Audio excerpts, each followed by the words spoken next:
Y a pas péno sur Europe 1. Arbitré par Thomas Taurout.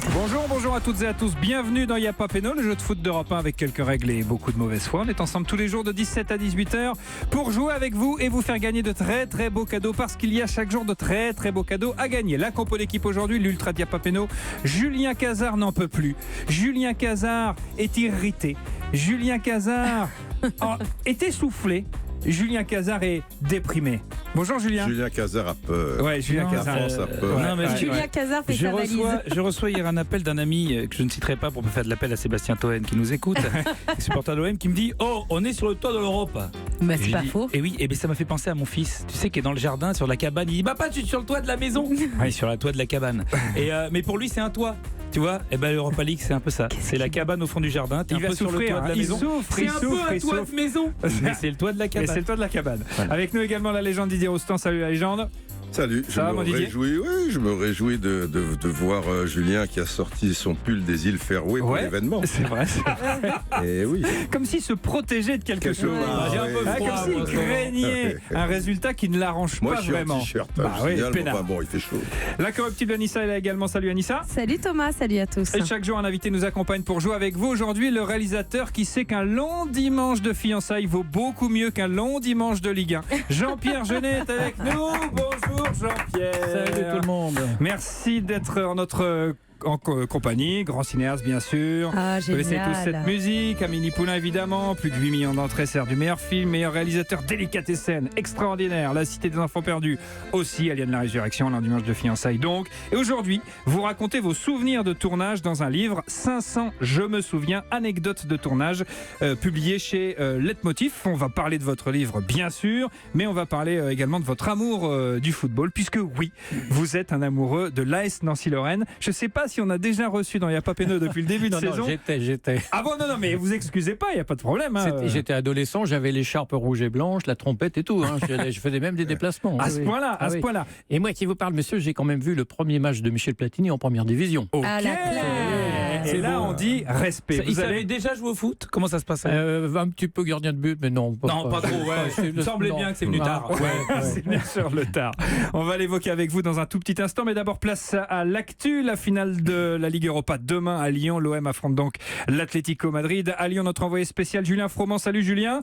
En direct du Parc OL, la conférence de presse de l'Atlético Madrid est en cours. Les Marseillais, eux, s'entraîneront vers 19h, hein, Julien. Ouais, exactement, ils vont arriver un petit peu aux alentours de 18h. Après, il y aura la conférence de presse avec Rudy Garcia, Steve Mandanda et Dimitri Payet. Et vous l'avez dit ensuite, l'entraînement qui sera ouvert intégralement aux journalistes qui n'arrivent quasiment jamais en saison. Il faut une finale de Coupe d'Europe pour avoir un entraînement intégral de l'Olympique de Marseille. Donc voilà le programme des Marseillais. Et pour que tous les journalistes soient évidemment au rendez-vous. L'ambiance à Lyon, tiens, qu'est-ce que ça donne à un peu plus de 24 ans maintenant du coup d'envoi? Bah écoutez, c'est assez calme. Je pense que les Marseillais vont arriver essentiellement demain. Déjà, tous les supporters marseillais qui vont venir au stade iront directement au Parc OL. Hein. Oui. Ils sont à peu près 11 500. Et concernant les autres Marseillais qui n'auront pas eu de billets, ils sont entre 2 et 3 000 à peu près. C'est ce qu'a annoncé la préfecture du Rhône. Et eux devraient arriver aussi demain certainement en plus en voiture. On évoquera l'aspect sécuritaire avec notre correspondant à Lyon, Jean-Luc Boujon, tout à l'heure. On vous retrouvera également, Julien, merci à vous pour évoquer le groupe marseillais qui est au complet. À tout à l'heure, mon cher Julien. 500, je me souviens, anecdotes de tournage. C'est le titre de votre livre, Jean-Pierre Jeunet. Vous racontez vos souvenirs de cinéaste, toutes les anecdotes qui ont jalonné votre carrière jusqu'à présent. Et on apprend notamment que pour jouer le rôle d'Amélie Poulain, votre premier choix était Emily Watson et qu'elle abandonne à 2 mois seulement du tournage pour raisons personnelles. Et là, boum, tout s'écroule, le ciel s'écroule. Il n'y a pas un film qui s'approche de la catastrophe. Pierre Garnier de Fer avait l'habitude de dire, au moins quand elle est là, on sait que c'est derrière, on est tranquille. J'ai jamais fait un simple, film en fait. qui est à la limite de s'arrêter, quoi. À chaque fois, c'est compliqué. Et comment vous trouvez Audrey Tautou alors ? Alors, Audrey Tautou, je l'avais vu sur l'affiche de Vénus Beauté, et j'avais vu cette petite bouille d'elfe, et je me suis dit, tiens, c'est elle. Ouais. Alors elle est venue, elle a fait des essais, et on les voit dans les bonus de DVD, d'ailleurs, au bout de 10 secondes, je savais que c'était elle. D'accord. Donc on remercie finalement Emily Watson d'avoir décliné quelque part. À chaque fois qu'il y a des mauvaises nouvelles, finalement, ça pousse à trouver mieux. Vous expliquez aussi que vous avez eu des prémonitions. Lorsque vous étiez ado, vous voyez un film avec Depardieu, et vous savez, lorsque vous voyez ce film, qu'un jour vous travaillerez avec lui. Oui, et je savais que c'était pas pour un long métrage, c'est bizarre. Eh ben oui, j'ai fait une pub pour les pâtes Barilla. Très bien. Il est comment en tournage Alors Gérard le premier Depardieu jour, il était adorable, puis le deuxième jour, il a commencé à me dire bon, allez, ça y est, il va commencer à sortir la machine, enculer les mouches.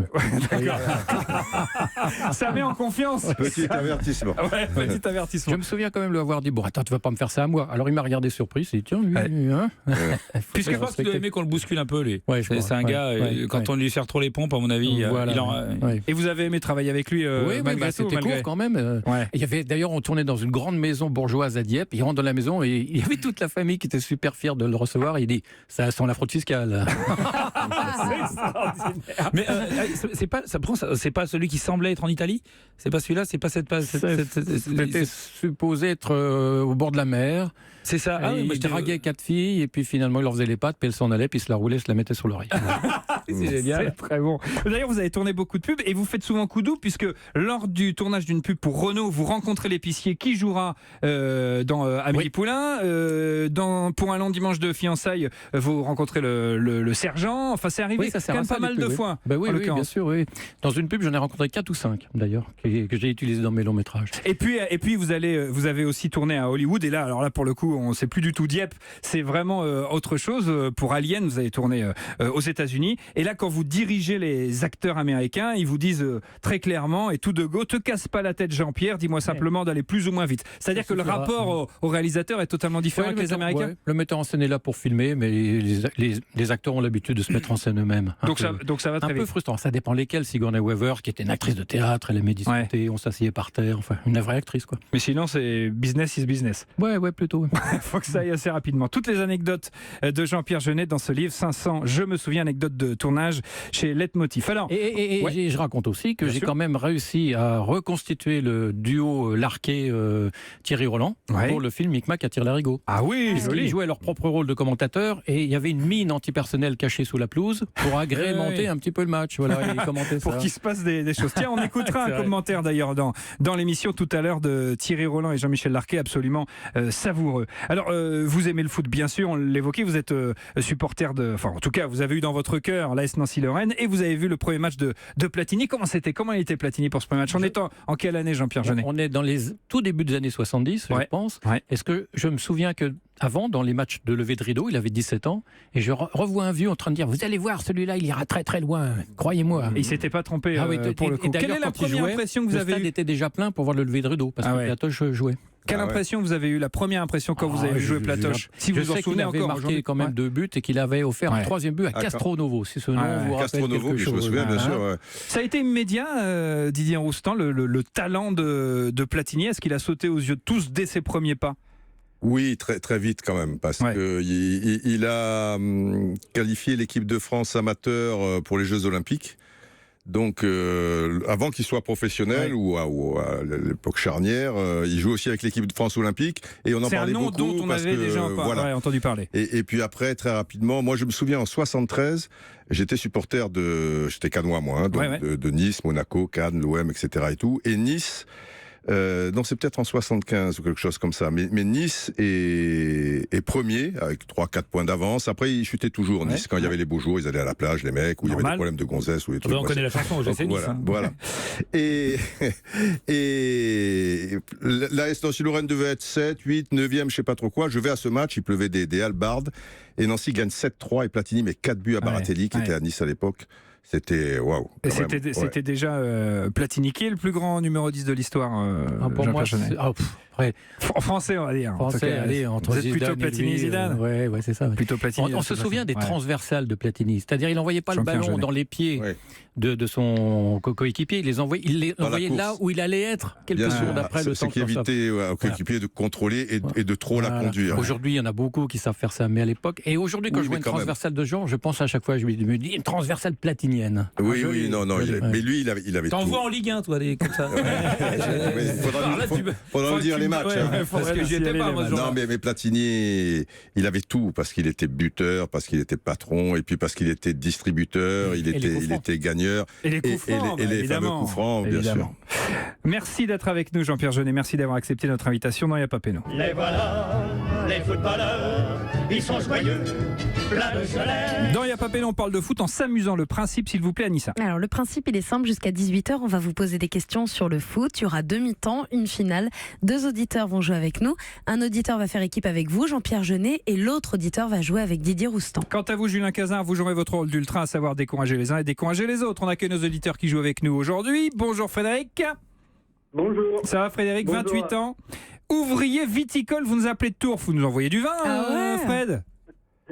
Oui, avec plaisir. Bah oui, la dernière fois, il y a un auditeur qui nous a envoyé du saumon, le saumon du Plessis, et c'est très sympa. C'est lent, faut demander. Donc, faudrait l'agrémenter. On attend toujours le caviar Pétrosian, mais on ne désespère pas. On ne désespère pas. Merci les Arméniens, c'est plus dur, il faut aller les chercher. Les Arméniens, oui. Merci de jouer avec nous, Fred. Vous êtes supporter du Stade Rennais qui s'est imposé au parc samedi soir. Mathieu est là également. Salut Mathieu. Salut tout le monde. 38 ans, fromager. Bah, faut nous envoyer du fromage. Avec le vin en plus, c'est parfait. Vin et fromage. Vous nous appelez de Toulouse et vous êtes supporter de l'Estac. C'est toujours étonnant, ça, les types qui habitent à un endroit et qui sont supporters de leur club. Ah oui, sans il doute pourrait de nous cœur. expliquer d'ailleurs pourquoi tu es supporter de l'Estac. Bah, parce qu'il vient peut-être de Parce Troyes. que je suis doyen. voilà. C'est aussi simple que ça. Ça se tient, ça se tient. Mathieu, vous jouez avec notre invité Jean-Pierre Jeunet. Frédéric, vous faites équipe avec la légende Didier Roustan. L'équipe qui cumulera le plus de points ira en finale pour tenter de gagner un formidable cadeau qui vous est présenté par ce formidable Monsieur Cazard. Vous jouez pour un week-end de détente et bien-être à l'hôtel 4 étoiles Thalasso Spa les Flamands Roses à Canin-Roussillon. 2 nuits en formule petit déjeuner avec 8 soins d'hydrothérapie par personne avec l'accès à l'espace marin, hammam, sauna, salle de fitness. De quoi vous remettre en forme. Valeur du séjour plus de 900 €.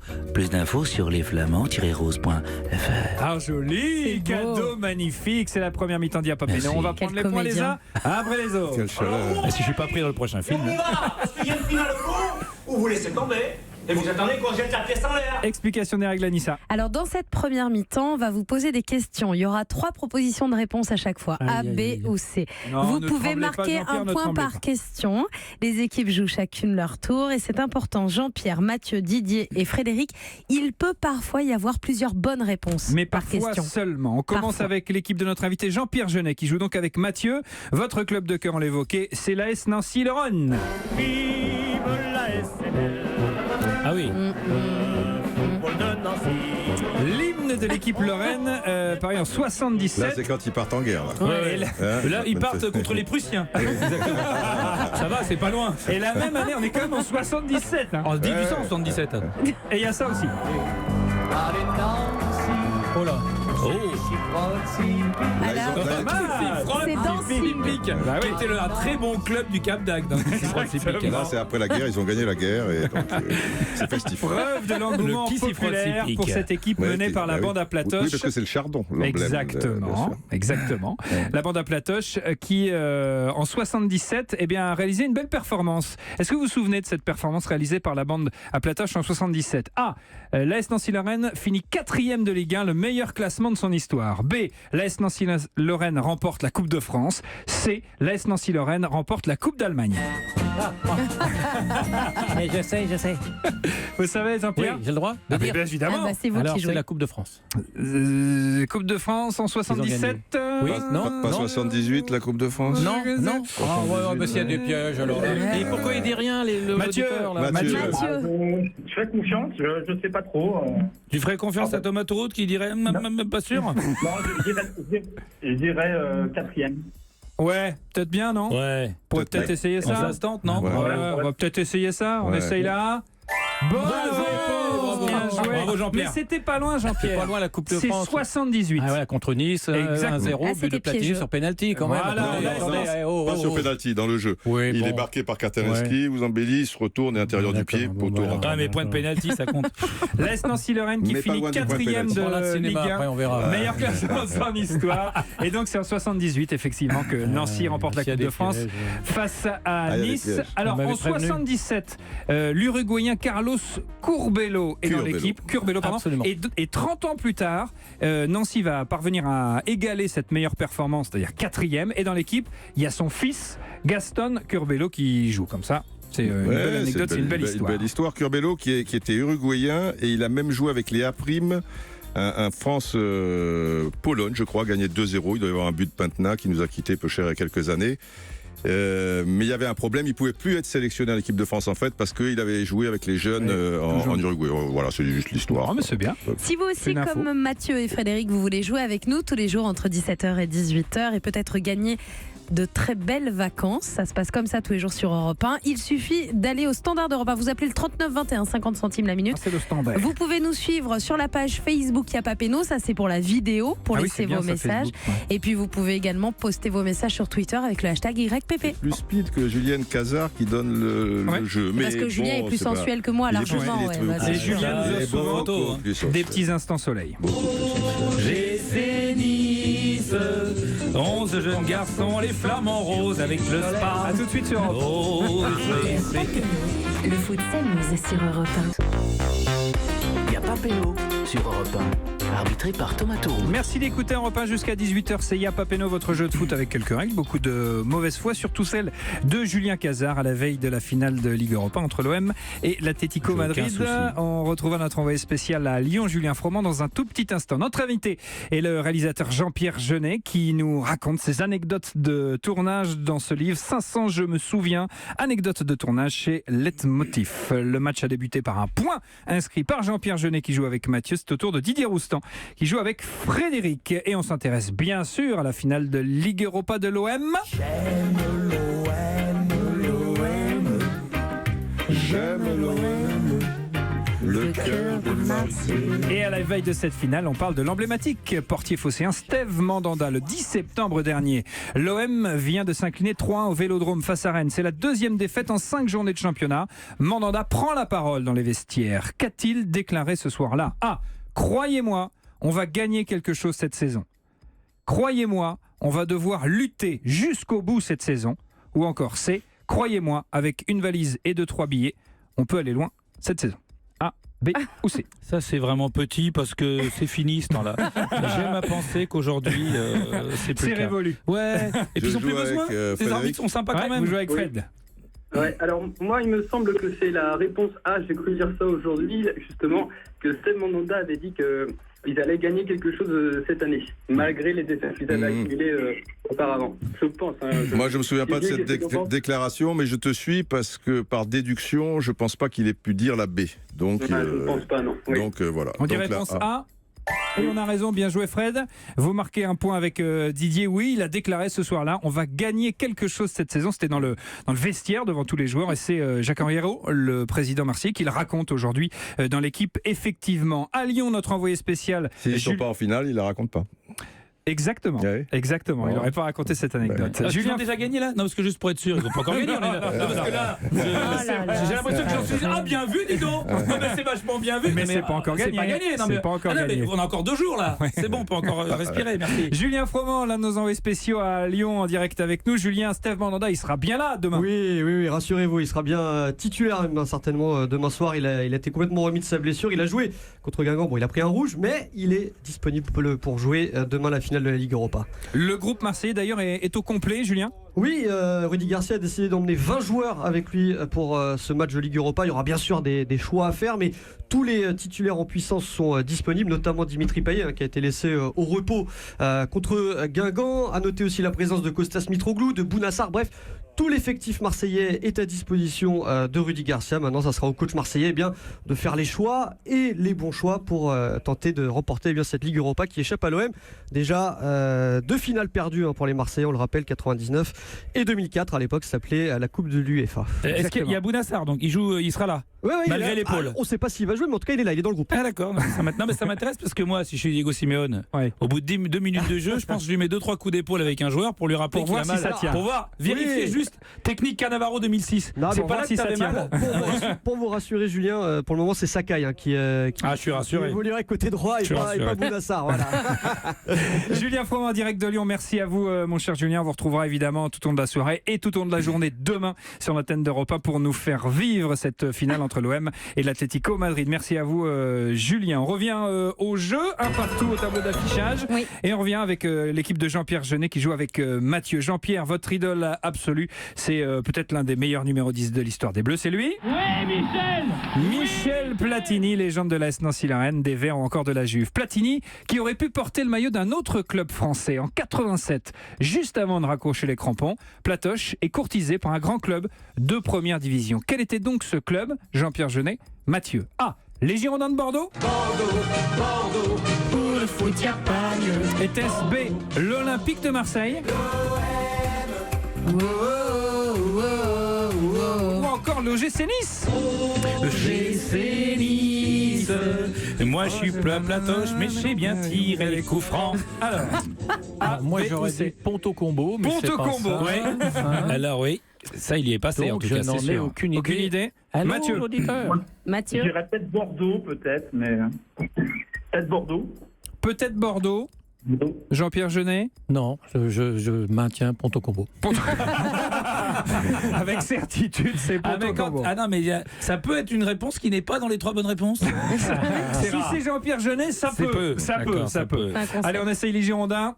Et on a tort, c'est l'Olympique de Marseille. C'est tapis. C'est ça ressemble à Nanar, ça. Platini l'a confié assez Nanar. récemment d'ailleurs. Bernard Tapie lui a demandé de venir à l'Olympique de Marseille, mais le mariage entre Platini et l'OM n'a pas pu se réaliser puisqu'il a déclaré, Platini, j'ai décidé d'arrêter ma carrière après avoir porté le maillot de la Juve, avant d'ajouter je suis fatigué et usé. Ça aurait de la gueule quand même, Platini à l'Olympique de Marseille. Moi j'ai lu son bouquin où il raconte toute sa vie, tout ça, et ça commence par une phrase terrible, je suis mort à telle date. Et c'est le jour où il a arrêté de jouer à son dernier match avec la Juve. C'est une petite mort. C'est un peu ce que disent d'ailleurs tous les grands joueurs, tous les grands champions, dès qu'ils arrêtent leur carrière, c'est dur. Effectivement, parce que là, ils rentrent un peu dans l'inconnu. Et surtout, plus tu as été champion, plus tu as été, entre guillemets, pas assisté, mais enfin assisté, entouré, etc. et tout. Et là, du jour au lendemain, ça devient compliqué. Ouais. Et il y en a. Telles émotions, quoi. Et tout d'un coup. Ces émotions, ils les connaîtront plus jamais. Mais oui. Et ils le savent. Et oui. Et donc, il y en a beaucoup qui font une dépression. Sans compter que et beaucoup divorcent. Oui, aussi. En plus. Parce que là, ils vont rester avec leur femme au quotidien, au machin. Oui, parce qu'ils ne se rendaient pas compte. Ils savaient, mais de toute façon, pour ne pas se divorcer, le mieux c'est la mise au vert, les matchs loin de ta meuf. C'est quand tu vis avec que c'est compliqué. Moi j'ai fait des délicatessen à 35 ans, c'est-à-dire là où la carrière n'a foutu. Voilà, absolument. Pour eux, c'est terminé. Commencé au bon moment finalement. Et avec un peu de chance, on peut perdurer, même si ça devient plus dur aujourd'hui de faire des films originaux. C'était des films merveilleux, en tout cas. Et t'as jamais pensé à prendre Cantona, toi qui aimes les grands acteurs, parce que là il y a du jeu. Mais il est pas mauvais. Hein. Ah bon ? Ah oui. Ah bon, moi je l'ai vu que dans ses films, donc je peux pas te dire. Dans le deuxième souffle, le remake de Alain Corneau, il était vachement bien. Il a un rôle muet, non ? Il a quelque chose. Il a une présence. Ah voilà, il faut pas trop qu'il parle. Il a une présence. Oui, c'est pas son moitié. Voilà, on est d'accord. Mais avoir une présence, c'est pas rien. C'est bien. Moi, j'ai des absences. Vous pourriez, c'est une question qu'on pose régulièrement aux réalisateurs qu'on reçoit dans l'émission. Vous pourriez tourner un film sur le foot ? Alors j'y ai pensé, c'est pour ça que j'ai lu la biographie de Platini. Mais c'est compliqué parce que qui le joue ? Un bon footeux qui sait faire l'acteur ou un bon acteur qui sait un peu jouer au foot ? Et puis le jeu, c'est très difficile à filmer. Oui, c'est très difficile. Mais t'as pas fait un film sur Ben Arfa, Ménez et Nasri ? La Cité des enfants perdus, c'est pas ça ? Bien, Gaza. Joli, pas mal. Un nouveau point, pas un nouveau point d'ailleurs. Il y a un partout si vous voulez connaître les scores. Si comme Mathieu et Frédéric vous voulez jouer avec nous, c'est simple, vous appelez le 3921, c'est le standard d'Europe 1, c'est tous les jours entre 17h et 18h. Puis tiens, un petit message rapide d'Audrey qui nous dit faut quand même que je vous le dise, je ne porte aucun intérêt au foot, mais alors aucun. Et pourtant quand j'écoute la radio entre 17h et 18h, c'est sur Y'a pas Péno que je suis branchée. Audrey. Cette émission est tellement contagieuse de bonne humeur que je prends plaisir à rire avec vous tous les jours. Seul hic à cette émission, quand vous diffusez l'hymne de Sochaux, il me reste dans la tête toute la soirée. Ah, c'est un petit peu le problème. Drame pour nous, c'est qu'il y a de plus en plus de gens qui aiment le foot finalement. Ça vous dérange ? Pourquoi c'est un drame ? Non, pourquoi c'est vraiment mais pour rire, parce que si c'est les gens qui n'aiment pas le foot qui nous écoutent, on n'en finit plus. Allez, tiens, on va faire plaisir à Audrey. Allez, Sochaux ! Allez, Sochaux ! On vous embrasse, Audrey. À tout de suite. Y'a pas Péno sur Europe 1, arbitré par Thomas Touroud. Y'a pas Péno tous les jours entre 17 et 18h avec Jean-Pierre Jeunet. Pendant la pause, on évoquait les films liés au football. Et vous avez une théorie, Jean-Pierre ? Oui, j'ai une théorie qui explique le grand succès du football. C'est que ce monde est si chaotique, si injuste, si bordélique. la politique, regardez, Cahuzac, machin. Le football, la règle du jeu est simple. Il y a des traits blancs et à l'intérieur, c'est pareil pour tout le monde. Et s'il y en a un qui déconne, un carton jaune, déconne 2 fois carton rouge. Si le monde était comme ça serait beaucoup mieux. Oui. Donc, c'est rassurant. Il y a l'injustice aussi dans le foot. Oui, non, mais on est d'accord, on les triches, etc. On la connaît, on la voit. Voilà, on peut pas t'embrouiller avec quelque chose. C'est quelque chose de vrai, d'instantané aussi. C'est vrai pour tout le sport. Et c'est là où finalement, oui, pour les supporters en tout cas, ce qui explique, c'est que tu peux gagner, quoi, qui que tu sois, le dernier des derniers. Faut trouver le bon club, mais on peut regarder le foot avec un petit filet de baffe qui coule. Voilà, comme ça, on vit quelque chose. Même la Ligue 1. On vit quelque chose de vrai. Voilà. Vous vivez, est-ce que vous vivez vous-même, vous passionnez de cinéma bien sûr, des émotions aussi intenses ou en tout cas des émotions, oui, peut-être même aussi fortes quand vous êtes devant un match de foot que dans un film, un chef-d'œuvre qui vous parle, qui vous émeut? Je pense que la plus grande émotion que j'ai jamais eue de ma vie pour un spectacle, c'était France-Allemagne à Séville. Ouais. On a encore un souvenir incroyable, comme nous tous. Ouais, c'est incroyable. Oui. La dramaturgie d'un match de foot. Il n'y a pas mieux, c'est pas possible. Pas possible. Puisque ça n'est pas écrit précisément. Tu pleures pas pareil, même si tu sais pas ce qui va se passer dans un film. T'as pas la même émotion, ça te touche pas pareil. Enfin, t'es pas derrière, même si t'es derrière le héros. Peut-être que toi t'as vécu ça sur Dirty Dancing, Anissa. C'est exactement ça, c'est ce que j'allais dire. Parce que c'est le seul exemple que j'ai. Je m'en suis toujours pas remise. C'est que les meufs sur Dirty Dancing, c'est comme nous à Séville. C'est ça, c'est exactement ça. C'est improbable, mais c'est vrai. C'est assez improbable, effectivement. On revient au jeu. Il y a un partout, Anissa, c'est bien ça? Oui, c'est ça, exactement. Un partout entre Jean-Pierre Jeunet et Didier Rostand. On joue avec l'équipe de Didier pour la dernière question de cette première mi-temps. Et avec Frédéric, on continue à évoquer la finale, bien sûr. Demain, entre l'OM et l'Atlético. Alors, c'est pas la première fois qu'une finale européenne se dispute à Lyon. Il y avait une finale de Coupe des Coupes à Gerland. C'était en 86. Dynamo Kiev, et c'était face donc Atlético Dynamo Kiev. Atlético, oui. 3-0. Ah oui, c'est pas Ferencváros. Voilà, victoire de l'Atlético, défaite de l'Atlético 3-0, avec notamment un but de Oleg Blokin. Velonov, Yevtoshenko, il va le lober, Blokin, et il va marquer. Eh oui, Il va le lober, il va marquer. But de Blokin. Après exactement 6 minutes de la fin de la partie. Ah oui, vous avez vu cette succession de... Une démonstration. Ouais, une démonstration, vraiment. C'était l'Ajax d'Amsterdam, un peu pour ceux qui l'avaient vécu, des temps modernes. Et on s'est dit, cette équipe va tout ravager, tout le monde attaque, tout le monde défend et tout, et devait tout ravager. Et Saint-Etienne, il faut reconnaître, a eu beaucoup de réussite d'éliminer le Dynamo Kiev à Simferopol, parce que Kiev c'était enneigé, etc. Ils perdent que 2-0, alors qu'ils doivent en prendre 5. Ils le disent tous, les Stéphanois. Et au retour, il y a la folie que l'on sait. Il sait tout. Hein. Je suis assez fier d'avoir 1-1 contre Didier Rostand. Vous pouvez encore gagner. Vous pouvez encore gagner. Je suis super motivé. C'est la beauté du football. C'est la beauté du football. Je motive à voir que ça mord.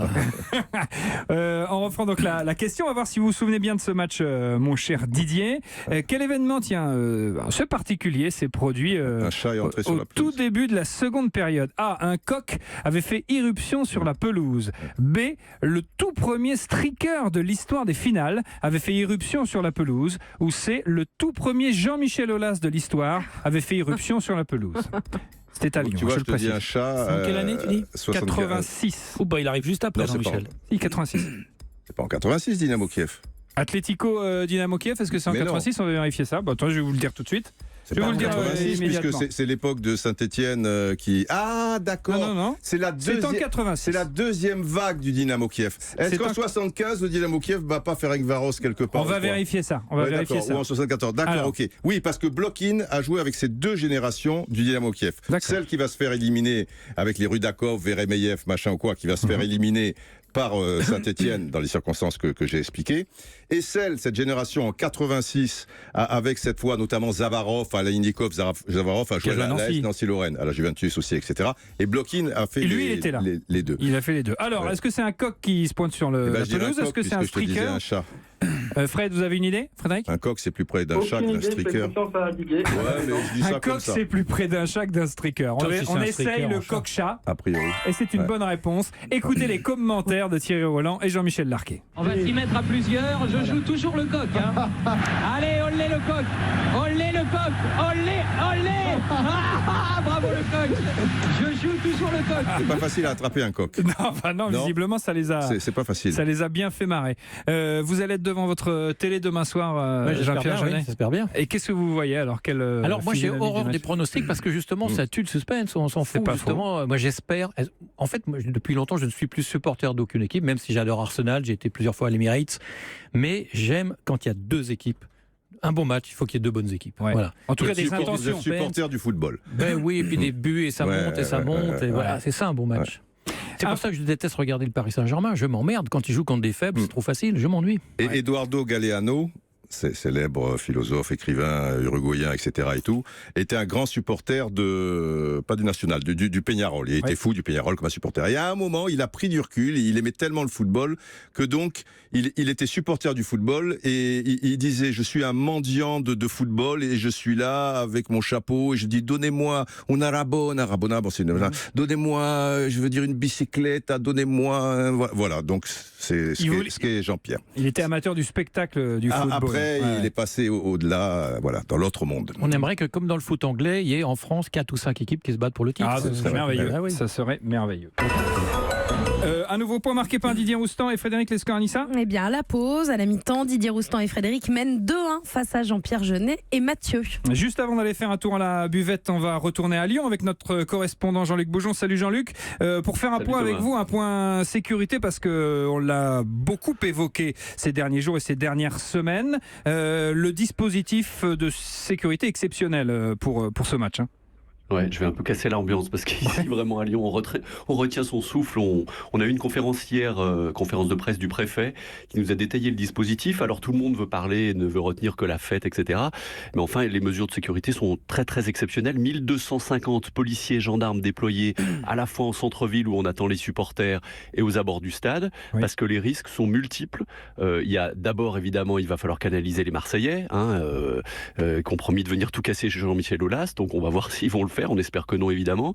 Il va falloir canaliser les Madrilènes, dont une frange, une des franges des supporters de l'Atlético est plutôt classée à l'extrême droite et ils savent faire la bagarre quand ils le veulent. Et puis il y a les Lyonnais, puisque les Lyonnais ont donné rendez-vous aux Marseillais.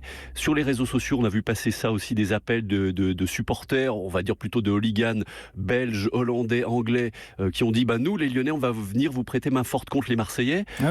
Franchement ça fait beaucoup de risques. Et puis il y a le risque terroriste, on a encore vu ce week-end à Paris qu'il ne faut pas négliger, donc ça fait vraiment beaucoup de soucis pour le préfet du Rhône. Il nous l'a dit hier, même s'il essayait de garder le sourire, mais franchement c'est un gros test et pour l'instant on retient son souffle.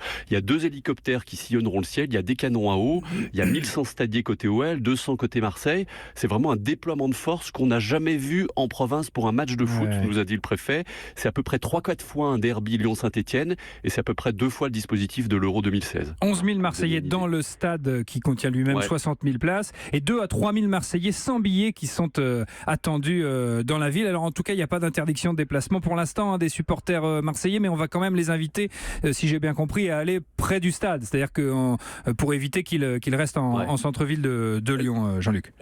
La plupart sont escortés par des policiers marseillais, ceux qui arrivent en car, mais effectivement il y a cette crainte que ces 2 à 3 000 Marseillais sans billets arrivent, passent par le centre-ville pour essayer d'en découdre avant de venir au stade. Donc effectivement il va falloir les canaliser. Il faut surveiller aussi avant d'arriver à Lyon les aires d'autoroute. On sait que parfois il y a des fights, c'est déjà arrivé. Des rendez-vous sur le trajet. Avant Lyon, mettons à Vienne, au péage de Vienne, allez on se retrouve. Et donc vraiment... en tout cas, dispositif de sécurité exceptionnel, on l'a bien compris. Ça sera, c'est un match classé à très haut risque. Merci beaucoup Jean-Luc Boujon. Merci d'avoir été avec nous pour toutes ces précisions dans Y'a pas péno. On vous retrouvera également dans les différentes éditions jusqu'à demain soir pour suivre cette finale. C'est un peu le point noir finalement, Jean-Pierre Jeunet. On aime le football comme on en parle ici, mais il y a malheureusement un peu de mal pour ces vibrations de haine entre supporters, entre Saint-Etienne et Lyon. C'est tellement la bêtise humaine. ça draine quand même un peu beaucoup d'imbéciles dans les stades et c'est dommage. Quoi. Malheureusement. Ah, mais si on n'a plus les imbéciles dans les stades, on n'est plus assez nombreux. Ouais. À un moment donné, j'étais à Lyon. Laissez-nous les cons, sinon on ne remplit pas. J'étais à Lyon pour la finale de la Coupe de la Ligue entre Monaco et Paris. Et souvenez-vous, tous les sièges étaient à changer après des supporters parisiens. Et là, on peut deviner que demain, s'il y a 11 000 supporters marseillais, il y aura 10 999 sièges à changer. Non, je pense qu'il faudra changer les sièges parce qu'ils vont avoir un petit problème de colique. Mais non, Casa. Et ça, tout se passait si bien. Mais c'est la magie du foot. Allez, pour vous redonner le sourire, on va aller faire un petit tour du côté de la buvette de Yapapeno. Et à la buvette de Yapapeno, Jean-Pierre Jeunet, on boit un coup, on mange un sandwich merguez et on joue au jeu de la buvette. Je vous pose une série de questions sur l'actu foot, à vous de me dire si c'est vrai ou si c'est faux. Tout le monde joue, pas de points à marquer, on est à la buvette, c'est juste pour le plaisir. Première question, le joueur le plus capé en Coupe d'Europe de l'histoire de l'OM sera demain soir sur le terrain, vrai ou faux? Sûrement, oui. Mais qui Oui, c'est Mandanda qui va égaler Taïwo. 84 rencontres européennes avec Marseille pour Steve Mandanda. Bonne réponse de Julien Cazard. L'Olympique de Marseille et l'Atlético se sont déjà affrontés, vrai ou faux? Oui, je pense. Ouais, c'était en Ligue des Champions en 2008-2009. Très mal passé. L'OM s'était incliné 2-1 en Espagne et avait fait 0-0 au Vélodrome. La police madrilène avait foncé à un moment par rapport à une banderole qui avait été sortie dans le stade Vicente Calderón. Ça avait été un peu chaud. Les supporters de l'OM. Il y avait des affrontements entre policiers. Il y avait un Marseillais qui était parti en cabane. Dans la dentelle. Et il y avait un Marseillais qui avait un problème aussi. Qui sera d'ailleurs de retour pour ce match qui va faire son apparition a priori demain soir et qui sera de retour parmi les supporters marseillais. Demain, Antoine Griezmann pourrait perdre sa 3e finale en 2 ans, vrai ou faux? En 3 ans. En 3 ans? Oui. Ça dépend comment on compte les saisons. En tout cas, c'est vrai, défaite en finale de Ligue des Champions face au Real. Et puis la défaite de l'Euro. Et il y a 3 ans. Avec l'équipe de France. Avec l'Euro, oui. Donc il peut perdre en fait 3 finales en 4 ans. Ouais. Parce qu'en 3 ans. Il peut en perdre 4. Ah oui. Parce qu'il a eu la finale de Ligue des Champions. Parce qu'il en a perdu 2 en Ligue des Champions, plus 84. Il est déjà là la première. Non, il perd en 2016 face au Real et il perd en 2016 face au Portugal. On perd du temps. Vrai ou faux, demain Antoine Griezmann pourrait surtout faire perdre leur voix aux supporters marseillais, Cazard? Je préfère rien dire parce que j'ai envie de laisser les gens rêver. Le PSG a fait une offre à l'entraîneur de l'Atlético, Diego Simeone, avant de contacter Thomas Tuchel. C'est vrai ou faux? C'est sa femme, c'est la femme de Simeone qui l'a révélé. Il aurait refusé une énorme offre du PSG en cours de saison. Le nouvel entraîneur du PSG, Thomas Tuchel, est allé en Belgique pour apprendre le français. C'est vrai. Oui, absolument. Stage intensif du côté de Spa. Le mec qui va arriver, il va parler comme ça. Mais on est bien content d'être à Paris. Et enfin, l'ancien entraîneur du PSG, Unai Emery, aurait peut-être dû aller en Belgique pour apprendre le français, vrai ou faux? C'est possible aussi. C'est sans doute vrai. Allez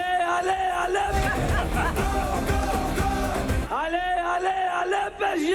Unai Emery, on regrettera ça quand même. C'était lors de sa célébration. Il l'a fait sur la fin, s'il l'avait fait au début. On l'aurait tous aimé en l'occurrence. Mais on l'aimait bien, Unai Emery. Anissa? Oui, il y a Papeno, ça continue dans un instant. Jusqu'à 18h, c'est Mathieu et Frédéric qui s'affrontent avec Jean-Pierre Jeunet et Didier Roustan. Et dans un instant, c'est question pour un crampon. Si vous aussi vous voulez jouer, c'est simple, vous appelez le standard d'Europe 1, c'est le 39 21, 50 centimes la minute. Il y a Papeno sur Europe 1, arbitré par Thomas Touroud. Merci d'être avec nous jusqu'à 18h. Jean-Pierre Jeunet, le réalisateur, nous accompagne.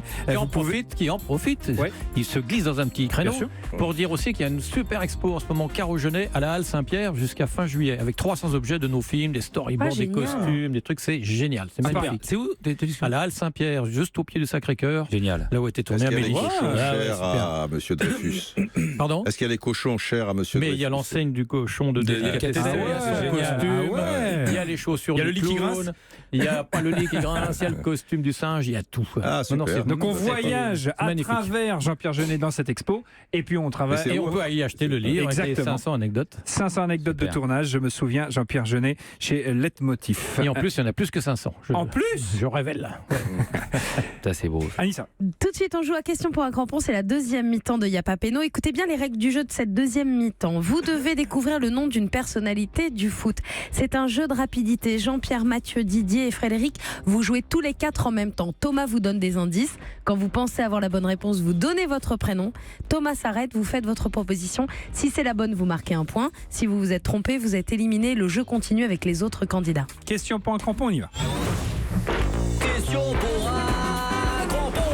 Ça fait 2-1 pour Didier Roustan et Frédéric face à Jean-Pierre Jeunet et Mathieu. Tout est encore jouable. Votre club de cœur, on l'a dit depuis le début de l'émission, c'est Nancy de Michel Platini qui a joué à Lorraine de 72 à 79. Votre ouvrage s'intitule en partie Je me souviens. On va donc tenter de se souvenir de joueurs de Nancy qui ont joué aux côtés de Platini de 72 à 79. Par exemple, Ronaldinho, ça marche pas parce qu'il n'a jamais joué aux côtés de Michel Platini à Nancy en l'occurrence. Mais Moutier, oui. Mais Moutier, ça peut marcher. Ça peut marcher. Vous avez gagné un super. Après, il faut les deviner. Attention, tout le monde est prêt, ça joue. Top, je suis un joueur de foot. Né le même jour, mais pas la même année qu'Alain Bachung. Ma petite entreprise ne connaît pas la crise. Et moi non plus, ma petite entreprise ne connaît pas la crise. Et cela ne nous regarde pas. Comme vous le savez, j'ai donc joué à Nancy aux côtés de Platoche. En Lorraine, avec Platini, on est passé de la quiche au caviar. Aujourd'hui, fini le caviar, on est passé à Geoffrey Jourdain. Je n'ai jamais eu une collaboration avec mon deuxième, mon troisième, ou inversement mon premier, mon troisième, ou inversement mon premier, mon deuxième, mon troisième. Après Nancy, direction Lyon. Et plus tard, Neudorf ou encore Strasbourg. Une fin de carrière qui sent bon la choucroute et l'accent alsacien. Côté équipe de France, je suis sélectionné en 78 pour le mondial en Argentine. Un pays qui sent bon la saucisse et les culottes de cuir. Ailier rapide, j'étais une véritable flèche, ouais.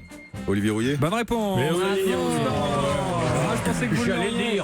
J'allais le dire. Avec le mondial en Argentine, je pensais que vous l'auriez. J'allais le dire. Olivier Rouillet, c'est une bonne réponse, un point de plus. Volé, mais alors, quelle émission m'avait prévenu. Ne va pas dans cette émission, c'est des voleurs. Ça doit être le seul que je connais avec Moutier, donc je vais vous quitter.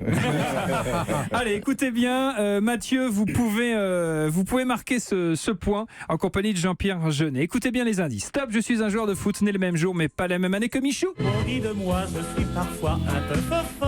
Le GC Nice. Quand ça danse, quand ça balance, quand ça rigole. Et comme pour Michou, ma vie s'est aussi écrite en bleu. Au cours de ma carrière, j'ai joué pour 4 clubs dans lesquels je n'ai jamais eu besoin de crème solaire.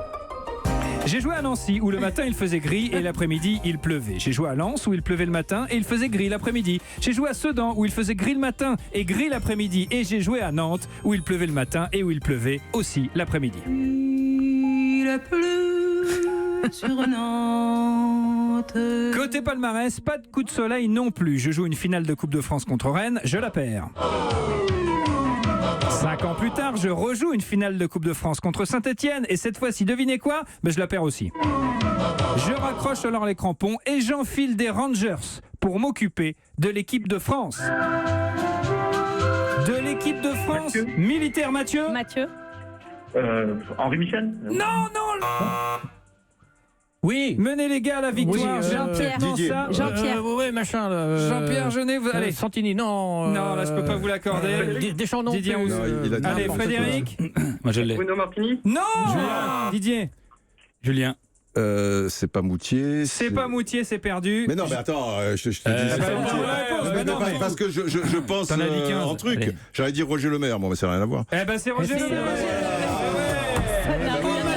Mathieu, j'étais sûr que tu le trouverais. Il a joué à Nantes aussi, Roger Lemaire. Quand tu t'es signalé, j'ai entendu équipe de France militaire, j'ai dit boum, il va claquer. Oh, dommage.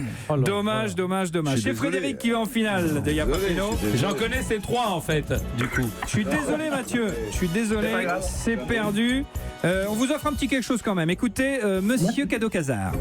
Grâce à équipement-indoor.fr, nous vous offrons le maillot training du Milan Athletic Club. Retrouvez tous les jours sur une offre exclusive vêtements et chaussures de sport, hommes et femmes, sur www.équipement-indoor.fr. Joli, merci Monsieur Cadeau-Casar. Merci Mathieu d'avoir joué avec nous.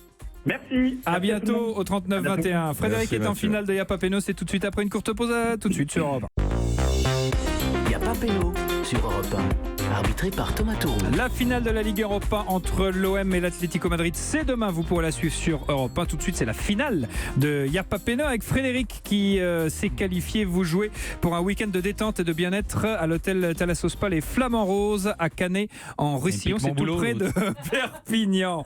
Mais on n'a plus le temps, je suis désolé. Plus d'infos sur lesflamands-roses.fr. Frédéric, vous devez répondre à une série de 10 questions, mais attention, il faudra à chaque question posée répondre à la question précédente. Je vous pose la première question, vous retenez bien la réponse. Je vous pose la deuxième question, vous me donnez la réponse de la première. Vous êtes prêt Frédéric? On y va, c'est parti, finale de Yapapeno. La grande finale de la Ligue des Champions du Monde, des planètes, de l'univers, de la Coupe Intertoto, du stade Malherbe de Caen, de Yapapéno. Frédéric, attention, première question, écoutez bien. Le nom de notre invité du jour, c'est Jean-Pierre. Un café, du jus d'orange et des croissants. On en mange généralement au petit... Jeunet. Baptiste René, Julio Tavares ou encore Frédéric Samaritano. Ils jouent à Dijon. Ce sont donc des joueurs... Déjeuner. Tout le monde se demande où il est. Mais ce n'est pas Charlie. C'est Xavier Dupont de... Dijonais. Ils jouent en bleu et blanc et ils sont actuellement 17e du championnat espagnol. C'est le club de... Peignan. Ah non, Dupont-Aignan, c'est où il est, hein. C'est Dupont de Ligonnès. Xavier Dupont de Ligonnès. Peut-être que depuis, Dupont-Aignan a tué toute sa famille. Peut-être que Dupont-Aignan a disparu. Il a disparu. Mais ça, on ne le sait pas. Bah, ça fait longtemps qu'on l'a pas vu, c'est vrai. Alors, on nous annonce que Xavier Dupont-Aignan a disparu. Bon, on ne sait pas. En tout cas, Dupont-Aignan, il était pas facile. Ah, il était pas facile. C'est vrai que Xavier Dupont, les Ganès, tout ça et tout. Il était pas facile. On vous offre quand même le maillot de foot, le maillot de training de l'AC Milan, mon cher Frédéric. Pas mal. Bah ouais, c'est un bon petit cadeau. Si tu aimes l'Inter, t'es content. Salut Fred.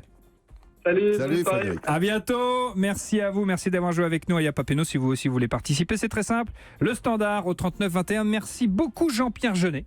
Ah bah merci à vous. C'était très sympa. Donc là, le Saint-Pierre et 500, je me souviens. Exactement. Là, le Saint-Pierre pour l'expo. Tout l'univers de Jean-Pierre Jeunet, c'est à Paris. Et 500, je me souviens, anecdote de tournage chez Leitmotiv. C'est le livre. Merci beaucoup. Eh ben merci mon à cher vous. Jean-Pierre. À bientôt. Bonne finale demain. Eh ben oui, et aller le football. Et aller le football. Et voilà, aller le football. c'est mieux. Et aller le football. Mais il va gagner, t'inquiète pas, le football. Nous, on se retrouve demain pour une spéciale olympique de Marseille, évidemment avant la finale, avec un grand supporter de l'OM. Et c'est Patrice Laffont qu'on avait déjà reçu, qui adore l'OM, qui connaît très bien le foot. Il sera avec nous demain dès 17h. Et puis on sera évidemment en direct avec tous nos envoyés spéciaux. Vous restez avec nous. Demain, tu es là, mais c'est jeudi que tu seras pas là. C'est Europe Soir avec Pierre Deville.